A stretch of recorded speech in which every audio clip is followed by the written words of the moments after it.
Olá, meus preciosos irmãos e irmãs, paz eterna de Cristo, sejam todos muito bem-vindos a mais um estudo poderoso da Palavra de Deus, aqui no nosso canal, Superando os Desafios pela Fé. Que alegria enorme é ter a sua companhia mais uma vez, onde juntos mergulharemos nas riquezas insondáveis da graça de Deus, no pleno conhecimento. E o tema de hoje é impactante e libertador.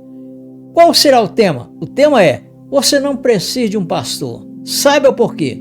Sim, um líder religioso. Aqui neste estudo você vai ficar sabendo todas essas coisas. É só ficar até o final. Então, veja só. Mas antes de começarmos, já te peço aquele gesto de fé. Deixe o seu like, inscreva-se no canal se ainda não é inscrito e ative o sininho das notificações. Porque aqui você não recebe migalhas religiosas. Aqui você recebe alimento sólido, revelações profundas da palavra de Deus que transformam a mente e libertam o coração.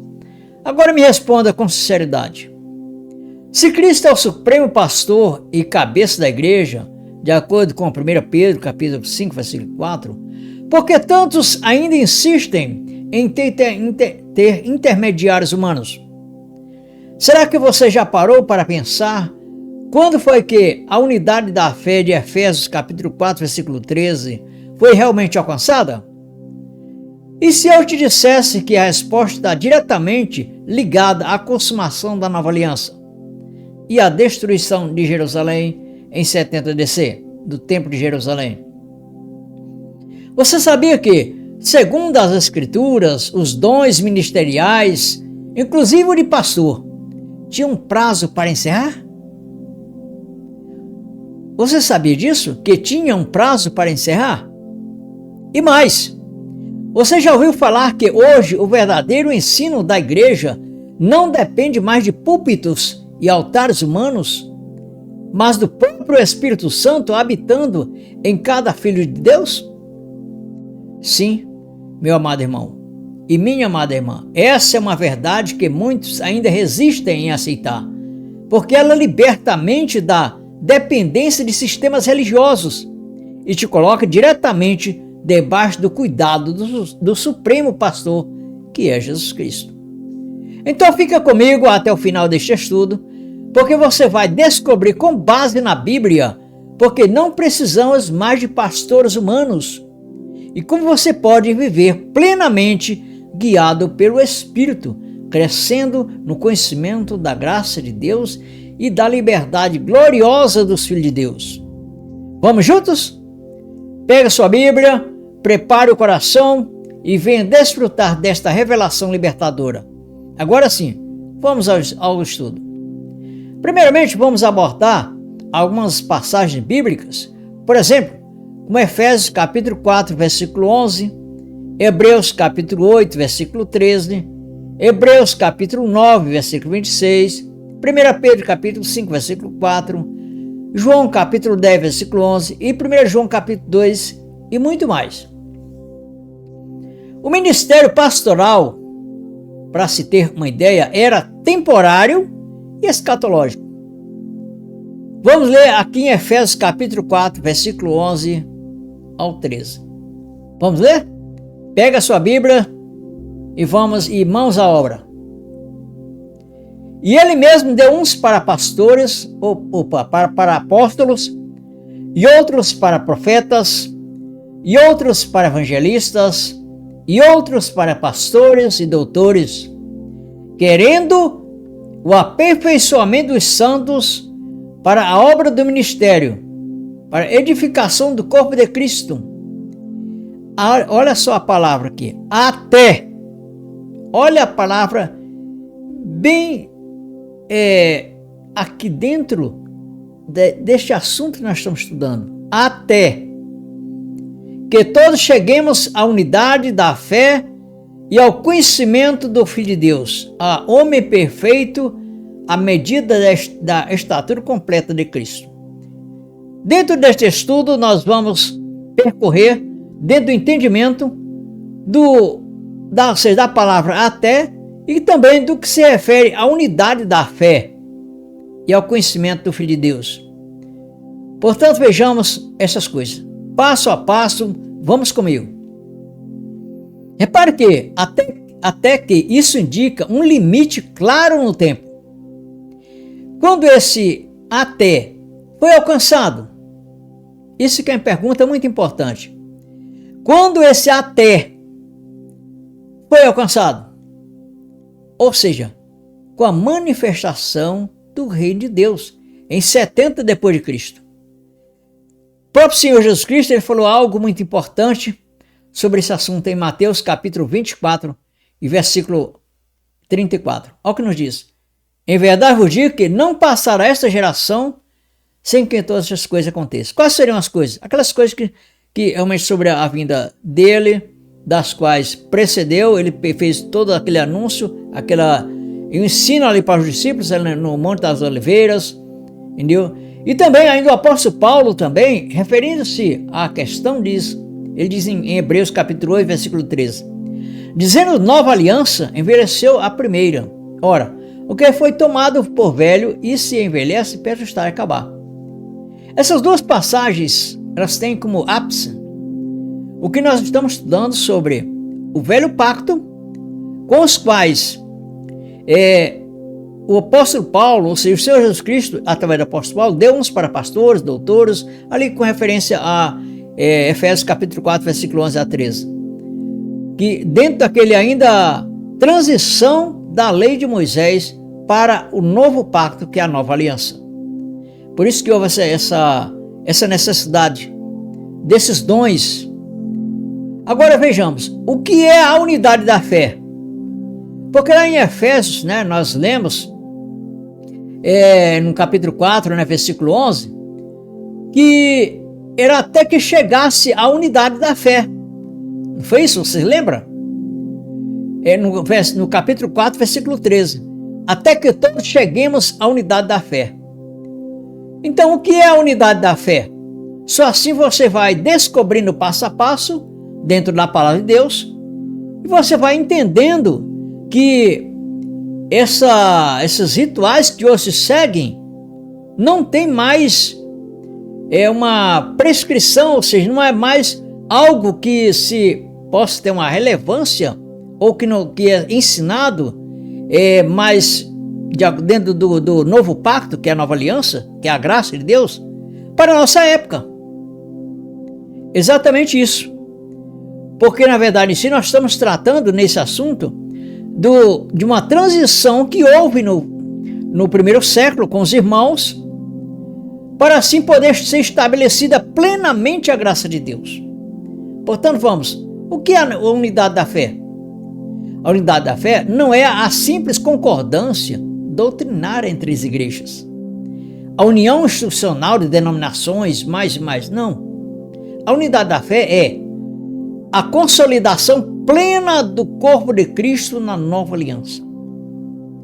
Quando a igreja primitiva completaria sua transição da lei para a graça, exatamente. E o reino de Deus seria plenamente manifestado, como está hoje manifestado. Veja o que Paulo fala também em Efésios capítulo 4, versículo 13, que nós já lemos. Que também chegássemos ao pleno conhecimento do Filho de Deus. Isso significa a revelação completa de Cristo, não mais por espelho. Como, por exemplo, em 1 Coríntios capítulo 3, versículo 12, o apóstolo Paulo ele fala o seguinte: porque agora vemos por espelho em enigma, mas então veremos face a face. Agora conheço em parte, mas então conhecerei como também sou conhecido. Ou seja, quando o apóstolo Paulo falou essas coisas, ainda o Filho de Deus, ainda não, ou seja, a vinda do Filho ainda não tinha sido vindo em juízo para Israel. Não tinha sido ainda se estabelecido o reino agora em que nós estamos vivendo. Por isso ele diz assim, que eles viam como que em espelho. Hoje nós conhecemos face a face, como isso? Dentro do pleno conhecimento que ali era Deus manifestado. No que se trata aí se refere ao Filho de Deus como corpo de Deus. Para quem ainda não conhece a mensagem da doutrina da unicidade, ou seja, da doutrina da mensagem da unicidade de Deus, pode pôr nos comentários que nós o faremos brevemente, assuntos relacionados à unicidade de Deus. Bom, essa unidade de capítulo 4, versículo 11, dia 13 de Efésios, essa unidade foi alcançada quando? Foi alcançada na consumação de todas as coisas em 70 DC, ou seja, 70 depois de Cristo. Com a destruição do templo em Jerusalém. Logo em Mateus capítulo 24, versículo 1 a 2, o próprio Senhor Jesus Cristo instrui os discípulos acerca dessas coisas que iam acontecer naquele tempo, naquele século. Vejamos Mateus capítulo 24, 1 a 2. E quando Jesus ia saindo do templo, aproximaram-se dele os seus discípulos para lhe mostrarem a estrutura do templo. Jesus, porém, lhe disse: não veres tudo isto? Em verdade vos digo que não ficará aqui pedra sobre pedra que não seja derrubada. E quando isso aconteceu? Olha, aconteceu dentro daquela mesma geração. Olha o próprio Mateus 24, versículo 34, que nos diz: em verdade vos digo que não passará essa geração sem que todas essas coisas aconteçam.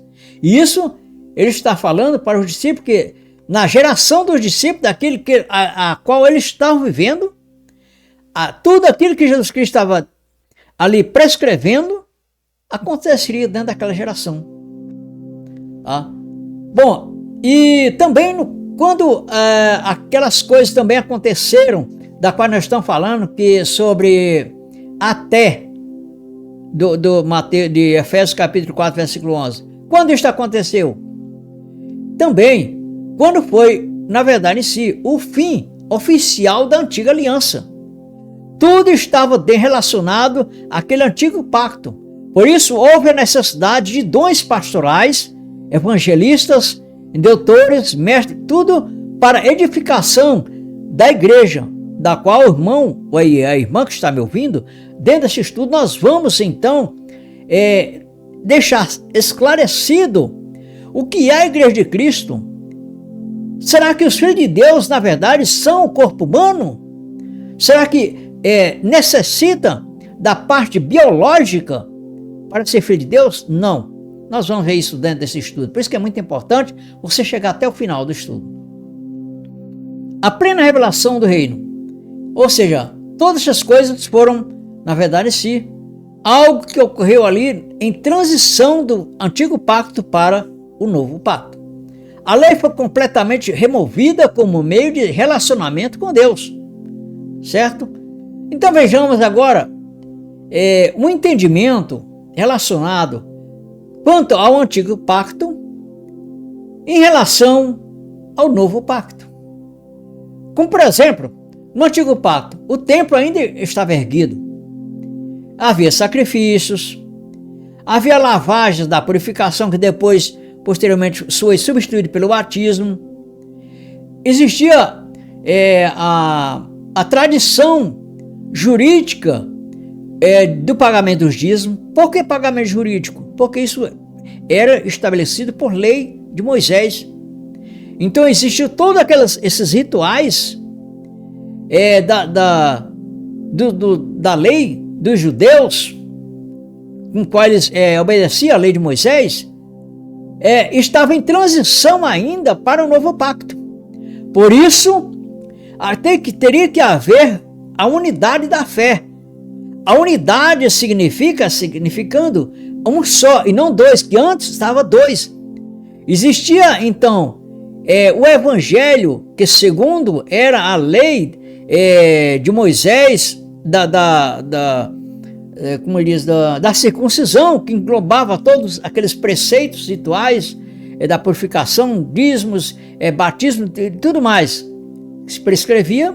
Existia naquele tempo já o apóstolo Paulo com o evangelho da graça. Irmão, e tem base isso? Tem sim.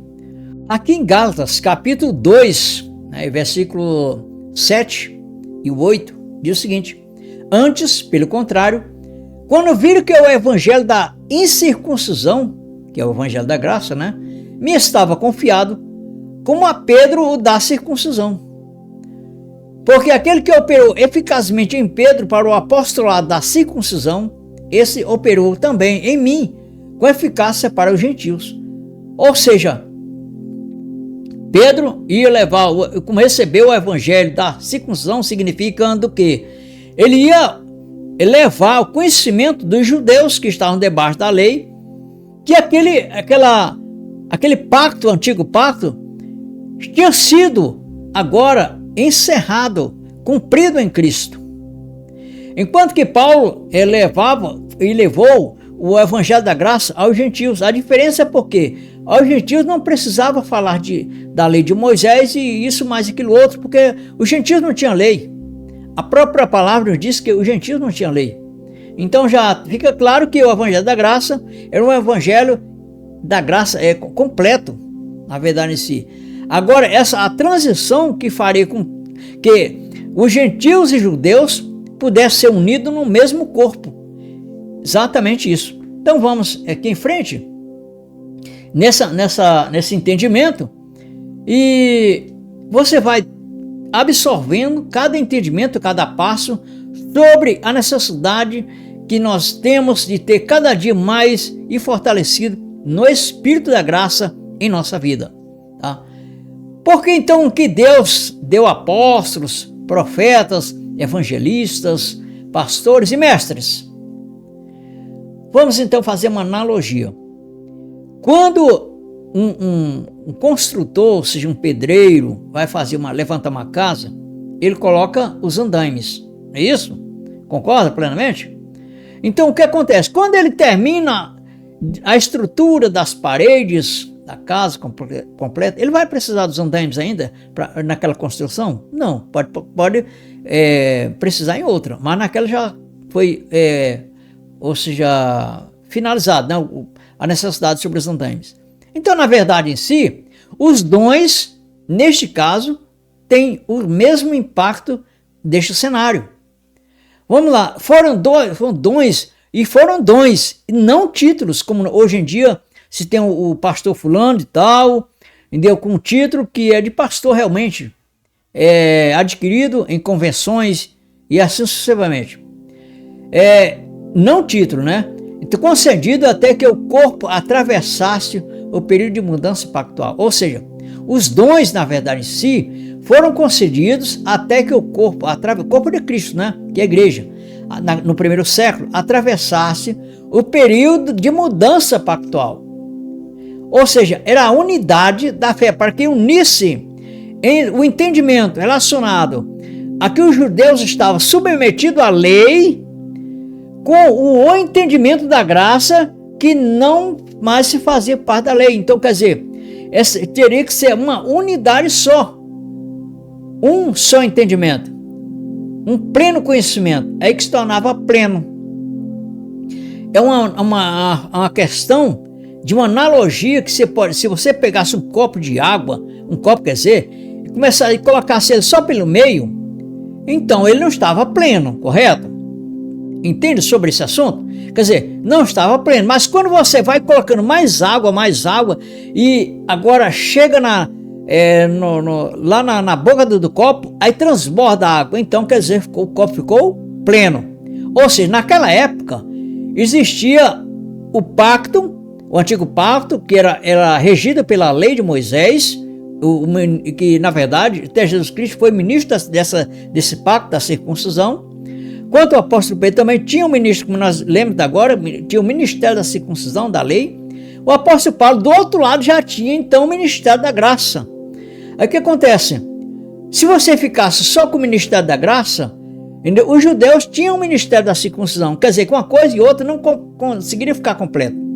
Mas a unidade da fé, da qual estava sendo necessário agora ser constituído dons pastorais, ministeriais, fazia com que esses dois entendimentos fizessem apenas um só, que é a unidade do corpo de Cristo. Olha só esse entendimento.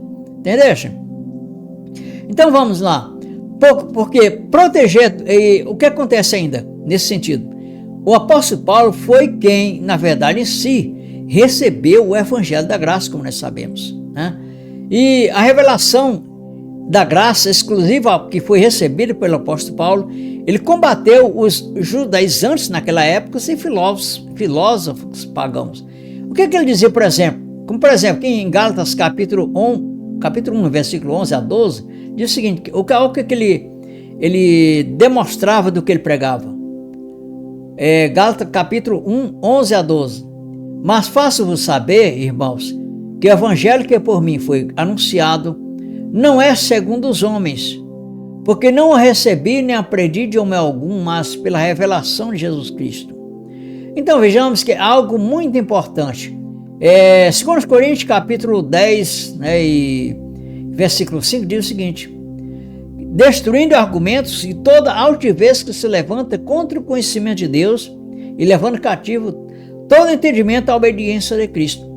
Então esse cativo em relação à obediência de Cristo é o que ele estava fazendo com que os irmãos que eram do velho pacto, do antigo pacto, os judeus, pudessem se converter e poder crer e fazer com que houvesse só uma aliança, que é a nova aliança, na verdade, em si, o novo pacto. Por isso que houve essa necessidade.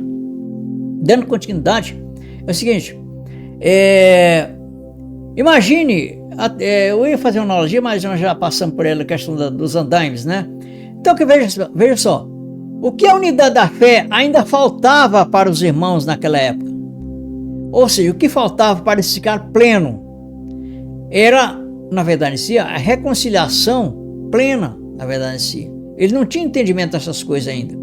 Precisava ficar claro que de ambos os povos, Deus fez um. O que aconteceu? Derribando as paredes de separação. Isso espiritualmente já tinha acontecido. Só que fisicamente ainda estava aquela grande divergência entre os judeus que pregavam a circuncisão, pregava, vamos dizer assim, a continuidade dos dízimos, vamos dizer assim, levar ao templo, daquelas tradições jurídicas, que era pela lei de Moisés, de levar-se o dízimo, daquelas leis jurídicas da lei de Moisés, que tinha que ir para o templo. Tudo aquilo estava causando um conflito assim com as pregações do apóstolo Paulo, que é da graça. Olha, vejamos aqui o que acontece de Efésios capítulo 2, versículo 14 a 16. Porque ele é a nossa paz, o qual de ambos os povos fez um, e, derrubando a parede de separação que estava no meio, na sua carne, desfez a inimizade, isto é, a lei dos mandamentos, que consistia em ordenanças, para criar em si mesmo os dois um novo homem fazendo a paz, e pela cruz reconciliar ambos com Deus em um só corpo, matando com elas as inimizades. Isto é o que é, na verdade, a unanimidade com o qual houve necessidade dos dons ministeriais, como de pastores naquela época, do primeiro século, para os irmãos da igreja.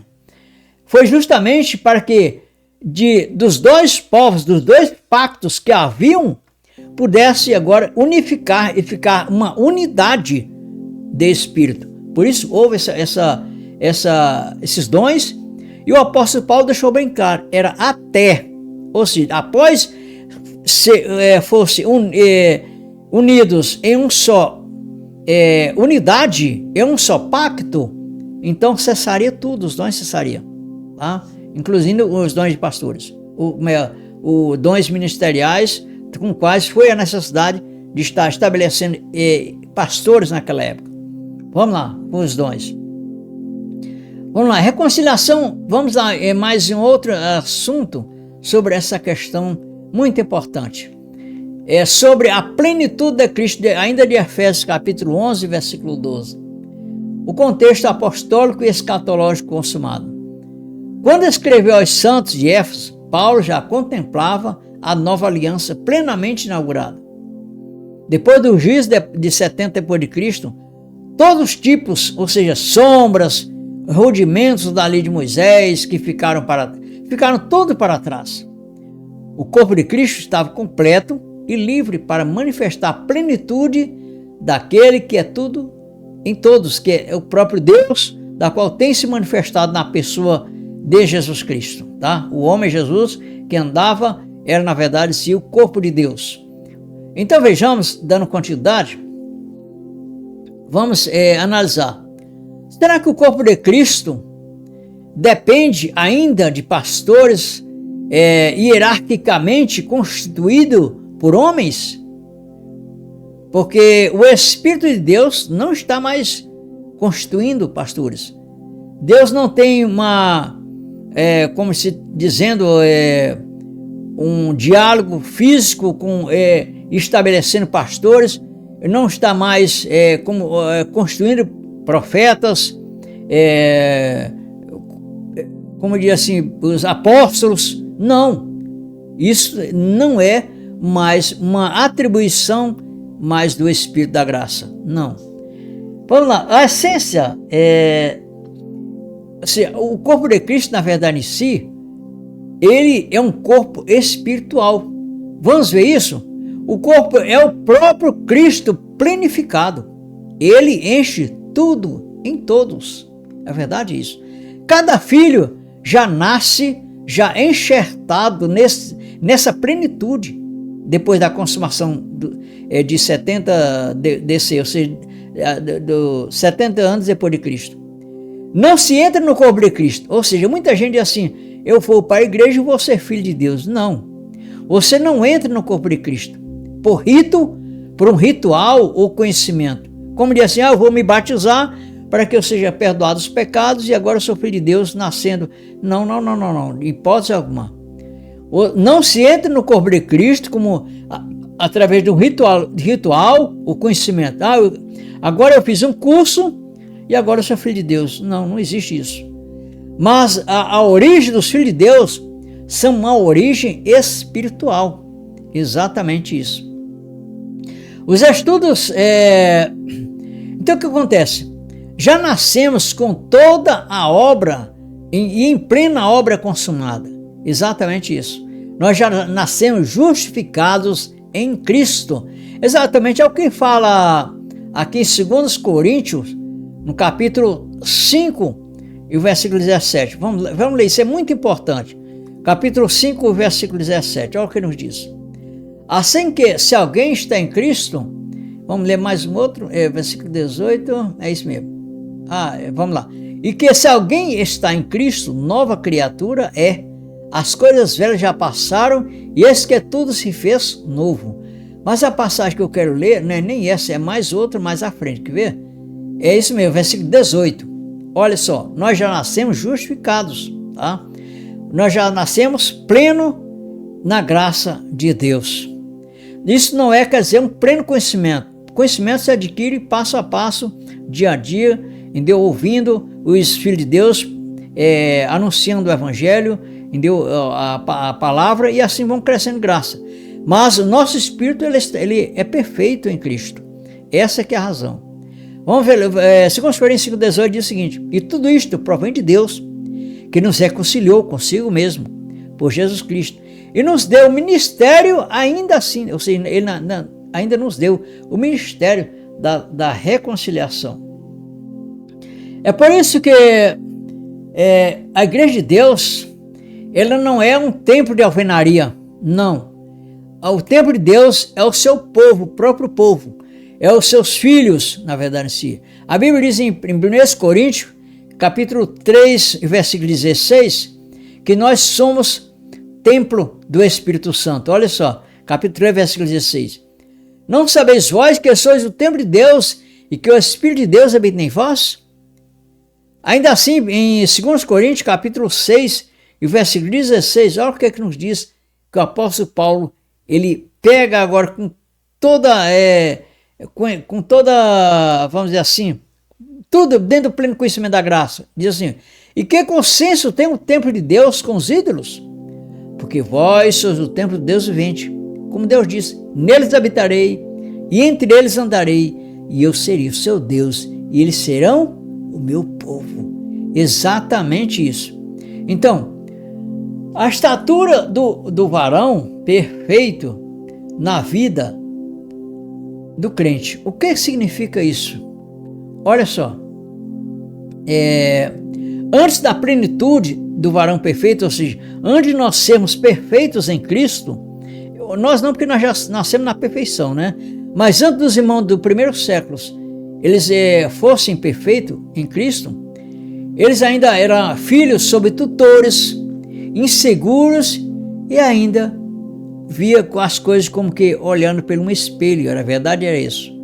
Mas agora, na plenitude de Cristo, são herdeiros, conscientes, já completos. É o que diz Colossenses capítulo 2, versículo 10. Olha o que nos diz. E estáis perfeitos nele, que é a cabeça de todo principado e potestade. Ou seja, a nossa perfeição, ela não está no nosso conhecimento. Não. A nossa perfeição está em Cristo. Nós crescemos de graça em graça. E é por isso que às vezes alguém diz assim, não, mas como pode? Para ser filho de Deus tem que crescer no conhecimento.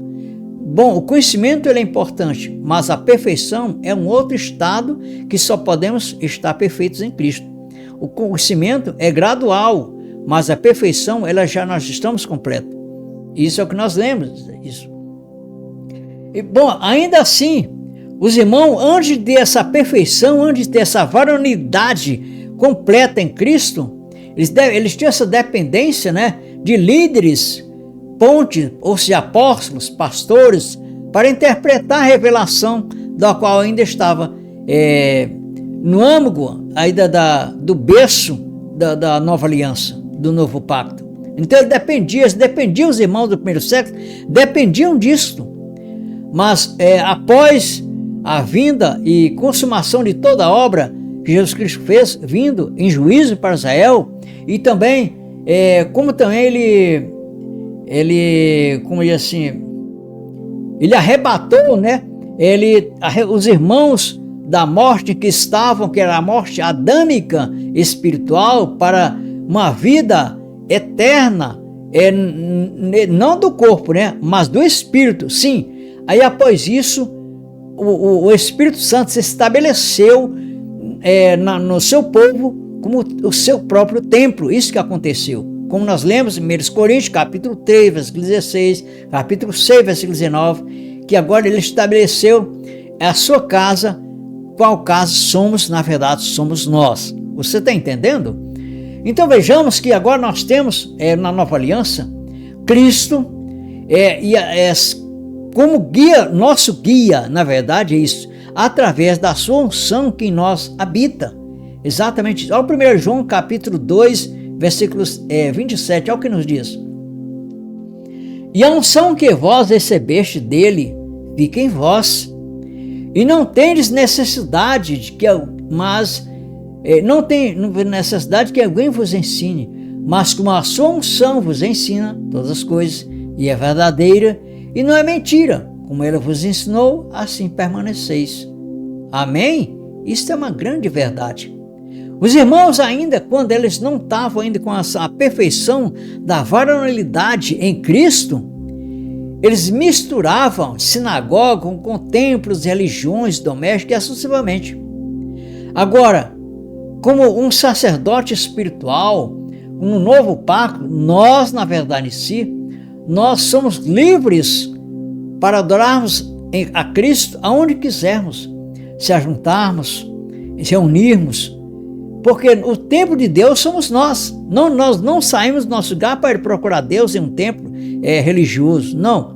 O cristão, os filhos de Deus, na verdade em si, que todos são filhos de Deus, na verdade em si, os filhos de Deus, na verdade em si, não são conhecidos por alguém que pertence a uma denominação, não. Os filhos de Deus são reconhecidos pelo Espírito, e só Deus que reconhece cada um de seus filhos. Se você olhar para o seu vizinho, quem sabe, se você olhar para o seu irmão, o seu primo, a sua mãe, você não, a fisionomia física, pelo que nós praticamos, nossas condutas, isso não demonstra ser um filho de Deus. Ou seja, não diz certamente que é um filho de Deus, na verdade em si. Nós temos boas condutas, temos boas atitudes, mas na verdade os filhos de Deus são os filhos, são os espíritos que habitam neste corpo, né? Então vamos dando continuidade. que a plenitude de Cristo na verdade em si, que nós temos, é espiritual, o nosso corpo é pleno em Cristo. Então vejamos que, como nós observamos, que o corpo de Cristo não depende de pastores hierárquicos com cargos hierárquicos para continuar existindo, para a Igreja de Deus continuar existindo. O corpo de Cristo, na verdade, em si, ele é um corpo espiritual e não físico. Tá? Vejamos então que este foi o grito, como por exemplo, até mesmo de Estevão diante do Sinédrio, dizendo: o Altíssimo não habita em templos feitos por mãos humanas. É o que está escrito em Atos, capítulo 7, versículo 48 a 50. Vamos ler aqui, isso é muito importante, olha só. Mas o Altíssimo não habita em templos feitos por mão de homens, como diz o profeta. O céu é o meu trono e a terra o estrado de meus pés. Que casa me edificareis, diz o Senhor, o qual é o lugar do meu repouso? Porventura não fez a minha mão todas essas coisas? Então, a partir desse entendimento, o apóstolo Paulo já veio e deixou tudo mais claro que nós somos a casa de Deus. Exatamente isso. Então, a convergência entre céu e terra antes simbolizava em edifícios. Seria deslocada para pessoas habitadas pelo Espírito. Ou seja, agora nós, em vez de nós temos entendimento que Deus habita somente nos céus e em outros lugares, não. Nós temos que ter esse entendimento que nós somos agora a habitação de Deus, exatamente, casa de Deus. Porque não existe mais esses templos de alvenaria para que o povo de Deus possa se dirigir para essas localidades. Podemos ir, sim, obviamente que nós temos liberdade em Cristo, principalmente para se reunirmos com todos, na verdade em si. E os irmãos que estão em denominações, isso não significa que eles não são filhos de Deus, não. Apenas eles têm um entendimento diferente daqueles que têm um amadurecimento na graça, tem exatamente só isso. Essa que é uma realidade dentro da graça de Deus. Isso é muito importante hoje esse entendimento, porque nós se livramos de estar agora submetido e sendo levado por doutrinas várias, como diz o apóstolo Paulo, desse entendimento que pregam, a respeito de que você tem que ter um líder espiritual para te conduzir a Cristo. Nós não temos, e na verdade nós não temos mediadores humanos, como um pastor que faz mediação entre eu e Deus, entre você e Deus, não, em hipótese alguma. Ou seja, o Filho de Deus é a identidade espiritual. A identidade do Filho de Deus é uma identidade espiritual. Nós conhecemos o Filho de Deus como espiritualmente, tá?